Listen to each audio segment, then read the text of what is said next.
Assalamualaikum warahmatullahi wabarakatuh. Perkenalkan, nama saya Fadilah Hidayanti. Di sini saya akan mempresentasikan PowerPoint dari makalah yang berjudul Pendidikan.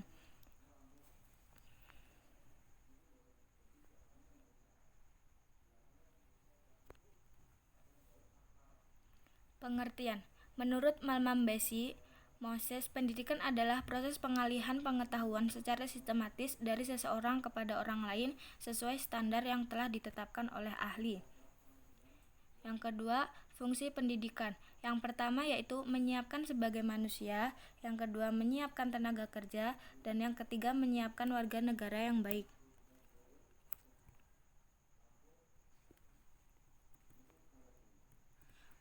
Unsur-unsur pendidikan.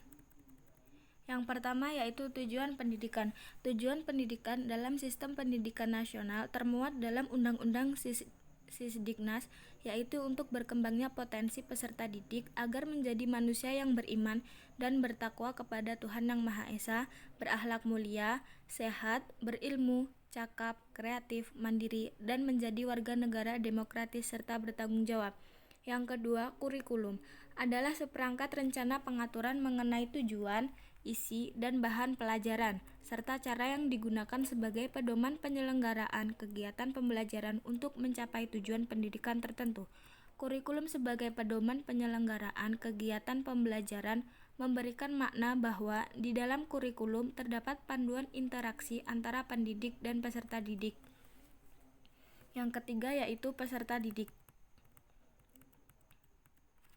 adalah tenaga kependidikan yang berkualifikasi sebagai guru, dosen, konselor, pamong pelajar, widyasmara, tutor, instruktur, fasilitator, dan sebutan lain yang sesuai dengan kekhususannya, serta berpartisipasi dalam menyelenggarakan pendidikan.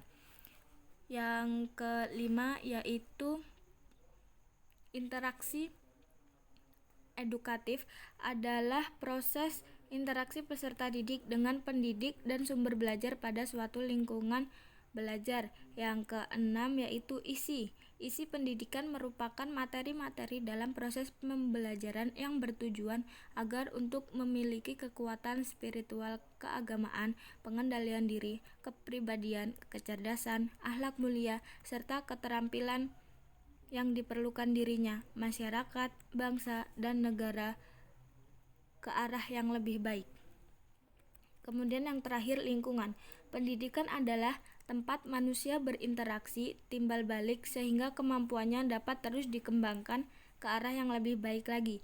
Lingkungan pendidikan sering dijabarkan dengan keluarga, sekolah, dan masyarakat.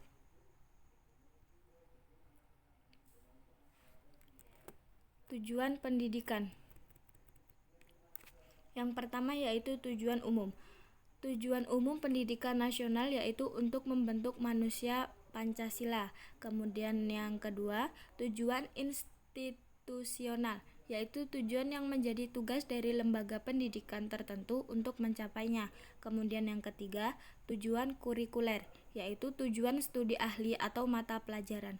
Tujuan instruksional dari pokok bahasa dan subpokok bahasan, terdiri atas tujuan instruksional umum dan tujuan instruksional khusus.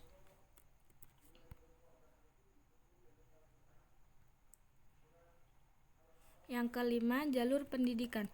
Jalur pendidikan adalah wahana yang dilalui peserta didik untuk mengembangkan potensi diri dalam suatu proses pendidikan yang sesuai dengan tujuan pendidikan.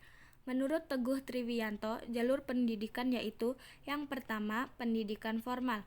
Pendidikan formal adalah jalur pendidikan terstruktur dan berjenjang yang terdiri atas pendidikan dasar, pendidikan menengah, dan pendidikan tinggi. Yang kedua, pendidikan non-formal adalah jalur pendidikan di luar pendidikan formal yang dapat dilaksanakan secara terstruktur dan berjenjang.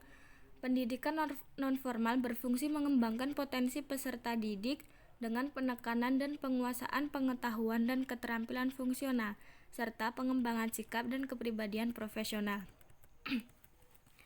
Pendidikan nonformal meliputi pendidikan kecakapan hidup, pendidikan anak usia dini, pendidikan kepemudaan, pendidikan pemberdayaan perempuan, pendidikan keaksaraan, pendidikan keterampilan dan pelatihan kerja, pendidikan kesetaraan, serta pendidikan lain yang ditujukan untuk mengembangkan kemampuan peserta didik. Hasil pendidikan nonformal dapat dihargai setara dengan hasil program pendidikan formal setelah melalui proses penilaian penyetaraan oleh lembaga yang ditunjuk oleh pemerintah pusat atau pemerintah daerah dengan mengacu pada standar nasional pendidikan. Yang ketiga yaitu pendidikan informal. Pendidikan informal adalah jalur pendidikan keluarga dan lingkungan. Kegiatan pendidikan informal yang dilakukan oleh keluarga dan lingkungan berbentuk kegiatan belajar secara mandiri. Hasil pendidikannya diakui sama dengan pendidikan formal dan non-formal setelah peserta didik lulus ujian sesuai dengan standar nasional pendidikan.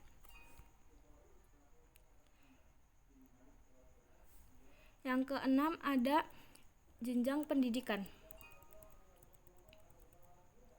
Jenjang pendidikan adalah suatu tahap dalam pendidikan berkelanjutan yang ditetapkan berdasarkan tingkat perkembangan peserta didik serta keluasaan dan kedalaman bahan pengajaran.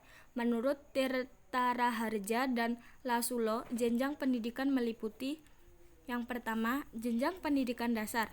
Pendidikan dasar diselenggarakan untuk memberikan bekal dasar yang diperlukan untuk hidup dalam masyarakat berupa pengembangan sikap, pengetahuan, dan keterampilan. Di samping itu juga berfungsi mempersiapkan peserta didik dan memenuhi persyaratan dan mengikuti pendidikan menengah. Yang kedua ada pendidikan menengah. Pendidikan menengah yang lamanya 3 tahun sudah pendidikan dasar diselenggarakan di SLTA atau Sekolah Lanjutan Tingkat Atas atau Satuan Pendidikan yang Sederajat. Pendidikan menengah dalam hubungan ke bawah berfungsi sebagai lanjutan dan perluasan pendidikan dasar, dan dalam hubungan ke atas mempersiapkan peserta didik untuk mengikuti pendidikan tinggi ataupun memasuki lapangan kerja. Pendidikan menengah terdiri atas pendidikan umum, menengah kejuruan, menengah luar biasa, menengah kedinasan, dan menengah keagamaan. Yang C, jenjang pendidikan tinggi. Pendidikan tinggi merupakan kelanjutan pendidikan menengah yang diselenggarakan untuk menyiapkan peserta didik menjadi anggota masyarakat yang memiliki kemampuan akademik dan atau profesional yang dapat menerapkan, mengembangkan, dan atau menciptakan ilmu pengetahuan, teknologi, dan atau kesenian.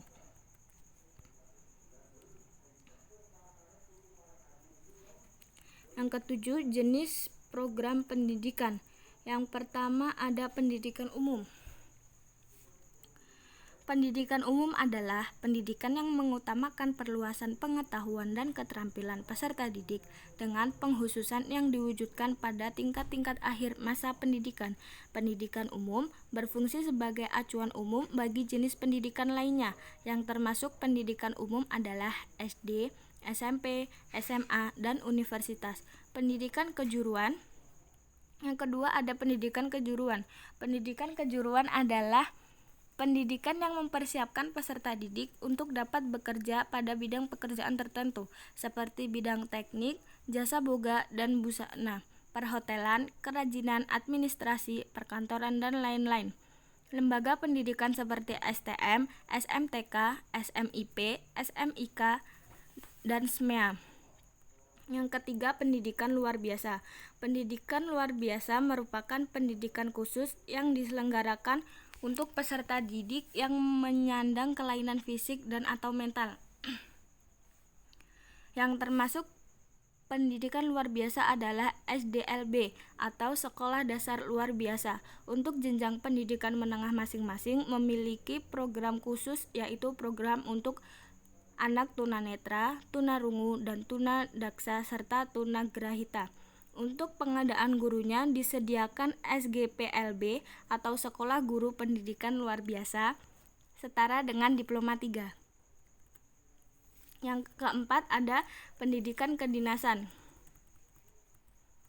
Pendidikan kedinasan merupakan pendidikan khusus yang diselenggarakan untuk meningkatkan kemampuan dalam pelaksanaan tugas kedinasan bagi calon pegawai atau calon pegawai suatu departemen pemerintah atau lembaga pemerintah non-departemen.